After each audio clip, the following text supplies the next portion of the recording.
It's very striking to me is that for the most part, the work that people are going to do when they leave the tech college with their skills and expertise is work that is going to be used right here at home in the United States. My name is Bill Hackett, and for several years now I've served on the Tech College Foundation Board. And my background is largely academic in terms of my professional training. I have a PhD in geology.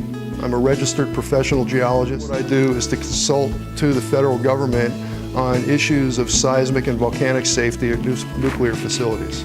So my background is rather technical. My professional work has been. I was a college professor at Idaho State University for a number of years. I worked as a staff scientist at the Idaho National Laboratory. The oldest of 4 boys in my family, and my father had a wood shop. All of us were interested in fooling around in the basement and making things. And there was a curious split that developed in our family, whereby 2 of my brothers, the middle one and the youngest one, or excuse me, the second one and the middle one, went to become tradespeople and skilled craftsmen. And they've done various things like roofing, construction. Both of them actually are trained machinists. They're welders.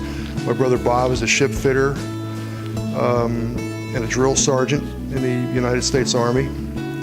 And by contrast, me and my brother Tom became professional people. We both have terminal degrees in our field. He's a cancer surgeon. I'm a PhD consulting geologist.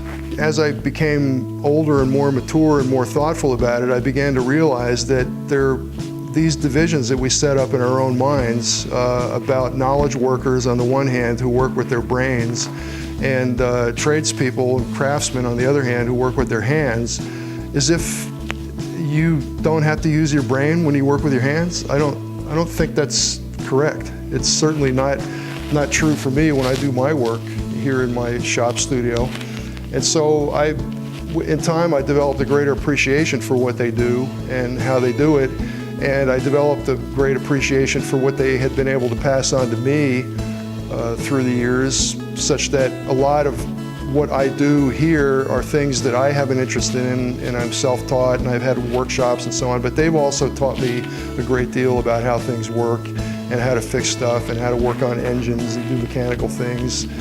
I can repair most of my own power equipment now and order parts for it and install them, etc. You know, because all that underlies being able to do this process. This is a logs to finished art, you know, standing trees to finished art kind of a process, and there's a lot involved in terms of taking care of your equipment and knowing how to maintain it so that it runs properly and safely.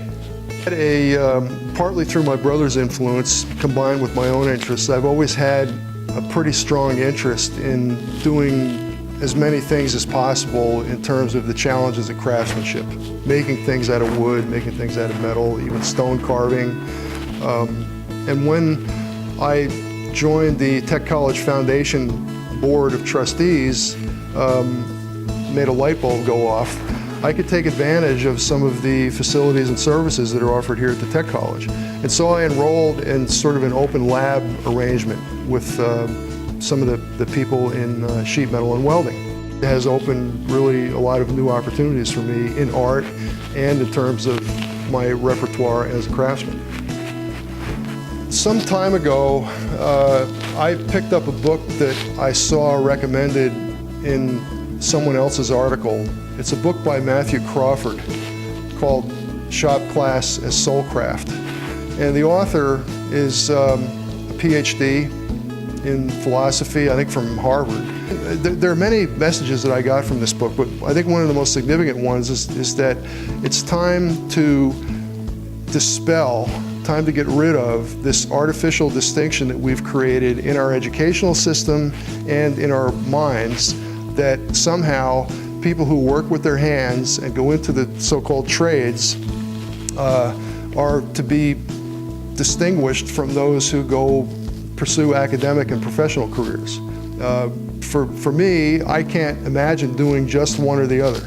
My life involves both, and I think it's pretty clear that there's a great deal of thought that is required to do high-level craftsmanship in any field. whether it's a technical field or one that involves building and making things, manufacturing, whatever it is.